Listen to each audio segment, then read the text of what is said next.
Welcome everyone, my self Pankaj Yadav आपके अपने YouTube channel medical science में एक बार फिर से नए वीडियो के साथ में स्वागत करता हूं, जो कि है क्रूप यानी कि croup what is the disease condition, what is about the croup and इसके क्या क्या क्लिनिकल सिम्टम्स आते हैं, डिजीज कंडीशन क्या होती है, all we will discuss in our today's class. I hope you will watch this video completely and understand this topic completely. So शुरू करते हैं बिना किसी देरी के। दैट इज क्रूप क्या होता है, क्या क्या इसके अंदर चेंजेस पाए जाते हैं। तो क्रूप के अंदर सबसे पहले तीन सिम्टम्स याद रखना। That is related to the inspiratory stridor barky cough, ठीक है, ब्रासी कफ या फिर कफिंग भी कर सकते हो, ब्रासी कफिंग, जिसके अंदर लाउड बार्किंग कफ कहते हैं इसको, ठीक है, कुत्ते वाली जो खांसी कहते हैं, कुगर खांसी कहते हैं, पता नहीं वो सब कुछ कहते हैं इसको, लाउड बार्किंग कफ, ठीक है। देन तीसरे नंबर पे which is inspired hoarseness voice, ठीक है, हॉर्सनेस वॉइस पाई जाएगी, यानी कि these the main three stride which is seen in every type of croup. These sign symptoms occur due to the obstruction या फिर due to the damage abnormal physiology occur into the larynx. Mainly कौन इसके अंदर सबसे ज्यादा affect होता है? That is most commonly affected which is larynx, यानी कि जो लैरिंक्स होता है वो सबसे ज्यादा अफेक्ट होता है, और ट्रैकिया, यानी कि this is the most common affected site या फिर most affected part of the respiratory system, जो किसकी वजह से अफेक्ट होता है? मोस्टली क्रूप की वजह से अफेक्ट होता है। अब इसके टाइप्स कितने? इंस्पायरेटरी स्ट्राइडर, इंस्पायरेटरी यानी कि इंस्पायरेशन करता है उस टाइम पे स्ट्राइडर आती है। स्ट्राइडर कब आती है? जब ट्रैक या नैरो हो जाता है, लेंस नैरो हो जाता है, उस टाइम पे जब हवा वहां से पास होती है, तो उस टाइम पे जो एयर, जो उस टाइम पे जो आवाज आती है, दैट इज इंस्पायरेटरी स्ट्राइडर होती है। ब्रासी कफ होती है, loud barking cough and the hoarseness voice, घोड़े जैसी आवाज आने लग जाती है। This is all about the croup. Then इसके बाद में what are the types of the croup which are very much common into the respiratory system. We will study that is first type of croup, that is acute epiglottitis, यानी कि acute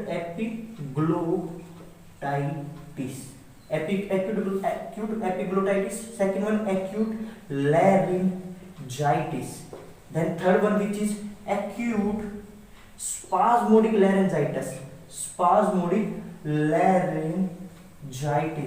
and fourth one which is acute laryngotracheobronchitis। तो आप उन चारों के बारे में पढ़ेंगे कि ये क्या क्या कंडीशन होती है, थर्ड एंड फोर्थ। तो this is all about the all types of acute epiglottitis, acute laryngitis, spasmodic laryngitis और ये एक्यूट लैरिंगोट्रैकियोब्रोंकाइटिस। ये चार टाइप्स के ग्रुप होते हैं जो कि अपन पढ़ते हैं जितने पाए जाते हैं, ठीक है। तो सबसे पहले उठाते हैं एक्यूट एपिग्लोटाइटिस। एक्यूट एपिग्लोटाइटिस का मतलब क्या होता है? देखो ये जो क्वेश्चन है ना, इसमें से क्वेश्चन बहुत बार पूछा गया है, पूछा जाता है। कहां से पूछा जाता है मैं बताऊं। मोस्ट कॉमन कोज, यानी किस कारण की वजह से होता है? मोस्टली ये होते हैं हीमोफिलस इन्फ्लुएंजा, इसकी वजह से होता है, ठीक है, इन्फ्लुएंजा होती है। ये बैक्टीरिया की वजह से होता है, ये डिजीज बैक्टीरिया 90% हमेशा इसी की वजह से होता है, और ये बैक्टीरिया होता है, ठीक है, बैक्टीरियल ग्रुप है, ये बैक्टीरिया की वजह से हमेशा होता है। और 10% होता है स्ट्रेप्टोकोकस न्यूमोनियाई, ठीक है, न्यूमोनिया की वजह से होता है, स्ट्रेप्टोकोकस न्यूमोनिया की वजह से पाया जाने वाला ये 10% कोज करता है, ठीक है।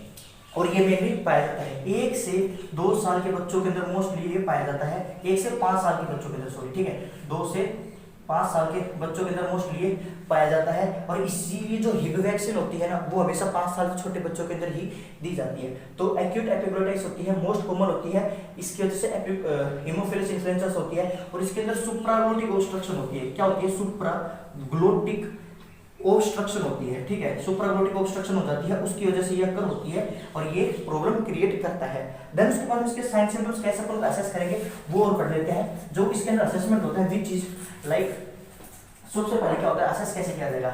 असेस करने के अंदर सबसे पहले जो इसके अंदर की जाती है, जो इसके अंदर फाइंड आउट की जाती है एक्यूट एपिग्लोटाइटिस के अंदर विच इज, देखो तीन चीज जो मैंने अभी आपको बताई, इंस्पायरेटरी स्ट्राइडर, बाकी ब्रासी कफ, ठीक है, ब्रासी कफ, और third one which is hoarseness voice तो ये पाई जाएगा इसके अंदर, ठीक है। बाकी इसके अलावा 4 से 12 घंटे के अंदर इसके अंदर साइन सिम्टम्स अक्कर होते हैं और अराइज हो जाते हैं। इमरजेंसी 4 से 12 हावर टाइम टेकन होता है, ठीक है, for arising the sign symptoms. और बाकी इमरजेंसिकल कंडीशन होती है, इसको हैंड टू हैंड ट्रीट करना पड़ता है। मोस्ट सीवियर कंडीशन होती है ये, जब इसके अंदर ट्रीटमेंट नहीं किया जाता तो पेशेंट एक्सपायर हो जाता है। इमरजेंसी होती है इसके अंदर कंडीशन। और बाकी इसके अलावा सोर थ्रोट हो सकता है, ठीक है, सोर थ्रोट और drooling of the saliva, sore throat, drooling of saliva, ठीक है, ड्रूलिंग ऑफ सलाइवा हो सकता है। प्लस में मफ्ड वॉइस हो जाएगी। मफ्ड वॉइस कैसे होगी?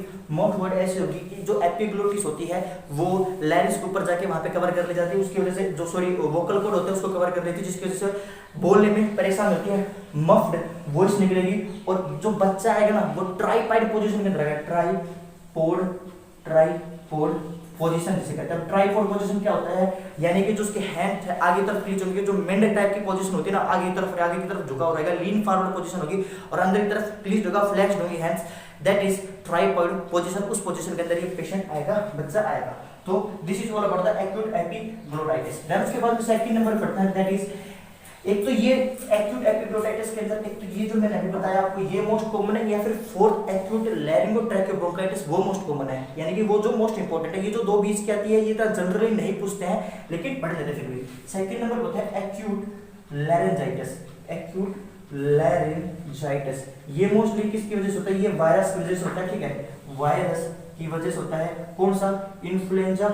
देखो पैरा इन्फ्लुएंजा वायरस होता है या फिर इन्फ्लुएंजा वायरस होता है, ठीक है, इसकी वजह से होता है हमेशा। और इसके अलावा इसके अंदर ग्लोटिक या सबग्लोटिक रीजन के अंदर ऑब्स्ट्रक्शन हो सकती है, ग्लोटिक और सबग्लोटिक इन्फेक्शन हो सकता है। और बाकी इसके अलावा इसके अंदर ग्लोटिक सबग्लोटिक दोनों के अंदर इसके अंदर इन्फेक्शन हो सकता है। ग्रेजुअल ऑनसेट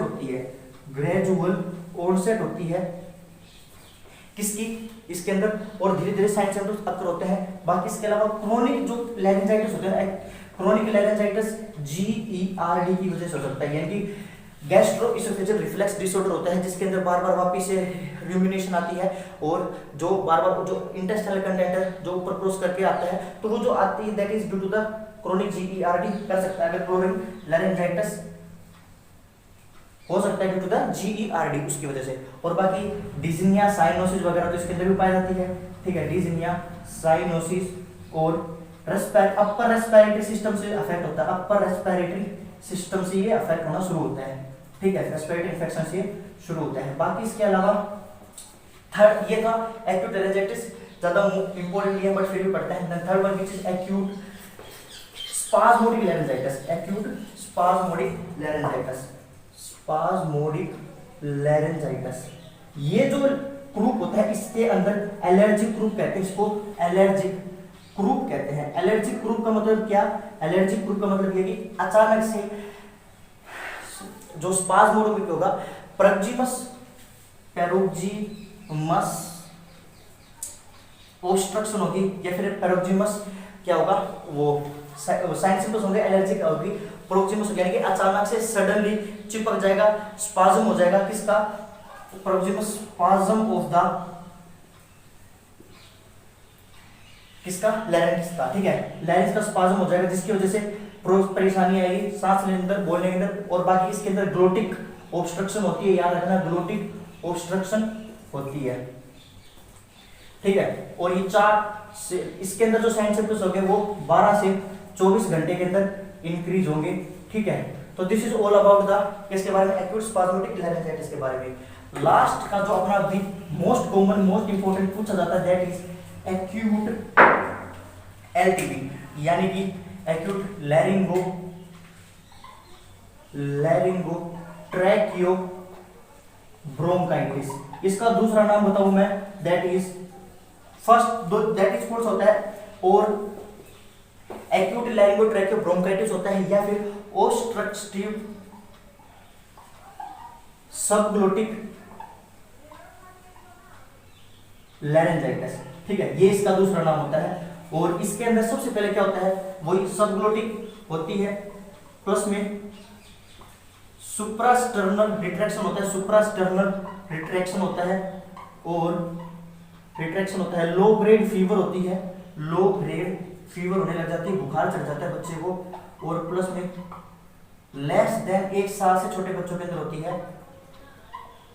बाकी अभी मैंने बताया इंस्पायरेटरी स्ट्राइडर होर्सनेस वॉइस होती है, होर्सनेस वॉइस हो जाती है, और बाकी इंस्पायरेटरी स्ट्राइडर होर्सनेस वॉइस हो जाती है, और बाकी ब्रासी कफ हो जाती है। ये साइन सिम्टम्स तो आएंगे ही आएंगे, ठीक है। 1 साल से छोटे बच्चों को होती है, सबग्लोटिक होती है, क्रैकल्स वगैरह की साउंड आ सकती है, ठीक है। तो दिस इज ऑल अबाउट। और मोस्ट कॉमन जब आपसे पूछा जाए कौन से ग्रुप होती है, तो हमेशा यही ग्रुप लिखना, यही मोस्ट कॉमनली पूछी जाती है, मोस्ट इंपोर्टेंट होती है। तो this is all about acute laryngotracheobronchitis. अब इसके बाद इसका मैनेजमेंट के बारे में बताता हूं मैं आपकी, हल्का सा इसका मैनेजमेंट और पढ़ लीजिए, जो कि पूछा जा सकता है, पूछा भी जाता है। देखो मैंने आपको बताई कि जो इसका मैनेजमेंट है, मैनेजमेंट के अंदर जो फर्स्ट और फोर्थ है ना, यानी कि फर्स्ट सेकंड और थर्ड, सेकंड एंड थर्ड, इसका अलग मैनेजमेंट किया जाता है, और फर्स्ट एंड फोर्थ उसका अलग मैनेजमेंट किया जाता है। यानी कि सेकंड के अंदर तो था एक्यूट लैरिंजाइटिस था और एक्यूट स्पाज्मोटिक लैरिंजाइटिस था, उसके अंदर तो हमेशा ह्यूमिडिफाइड एयर दी जाती है, ह्यूमिडिफाइड एयर दी जाती है, ठंडी एयर जिसे कहते हैं। और बाकी morning and evening walk, morning and evening walk, plus में मॉर्निंग एंड इवनिंग वॉक दी जाती है, की जाती है कि भाई आप जा सकते हो, चल सकते हो, और प्रॉपर रेस्ट दिया जाता है, ठीक है, प्रॉपर रेस्ट दिया जाता है। और फर्स्ट और फोर्थ यानी कि एक्यूट एपिग्लोटाइटिस के अंदर या फिर एक्यूट लैरिंगोट्रैकियोब्रोंकाइटिस के अंदर जो ट्रीटमेंट होता है वो किया जाता है हॉस्पिटल के अंदर, यानी कि ये तो घर पे भी ठीक की जा सकती है, और ये की जाती है हॉस्पिटल के अंदर, ये होम के अंदर की जा सकती है, ठीक है। और बाकी इसके अंदर सबसे पहले क्या करवाना पड़ता है, देखो इसके अंदर मॉनिटर करते हैं रेस्पिरेटरी रेट, हार्ट रेट, और बाकी पल्स रेट वगैरह सारे इसके अंदर मॉनिटर करते हैं, प्रॉपर रेस्ट दी जाती है, ह्यूमिडिफाइड ऑक्सीजन दी जाती है। बाकी इसके अलावा अगर 12 घंटे तक अगर ऑक्सीजन डिलीवरी करनी है ना, 12 से 24 घंटे तक, तब तो की जाती है नेसोट्रैकियल ट्यूब के द्वारा, ठीक है। और बाकी इसके अलावा अगर 12-24 घंटे से ज्यादा करनी है तो फिर ट्रैकेस्टोमी के द्वारा की जा सकती है। बाकी इसके अंदर कोर्टिकोस्टेरॉइड थेरेपी दी जा सकती है, इसके अंदर ब्रॉड स्पेक्ट्रम एंटीबायोटिक दी जा सकती है, एम्पिसिलिन वगैरह, टेट्रासाइक्लिन वगैरह, और this types of treatment can be given into the first and fourth group. और बाकी इसके अंदर जो सिम्टोमेटिक मैनेजमेंट होता है उसको ट्रीट किया जा सकता है। तो this is all about the management of the group. I hope आपने वीडियो यहाँ तक देखी होगी। टॉपिक आसान है, इंपॉर्टेंट है, क्वेश्चंस पूछे जाते हैं, फर्स्ट और फोर्थ में से क्वेश्चन पूछे जाते हैं, मोस्ट कॉमन होते हैं, 3 इसकी साइन बताई थी मैंने, उसमें से क्वेश्चंस पूछे जा सकते हैं। तो this is all about the group. I hope आपने वीडियो यहाँ तक देखी होगी, और लाइक जरूर करके जाना अगर यहाँ तक देखी है तो, और चैनल पे नहीं है तो सब्सक्राइब करके जाना, और बाकी मैंने इंस्टा पे फॉलो कर सकते हो, वहाँ पे मैं क्वेश्चंस डालता रहता हूँ। बाकी मिलते हैं अपने नेक्स्ट वीडियो के अंदर। टिल देन सभी भाइयों को नमस्कार।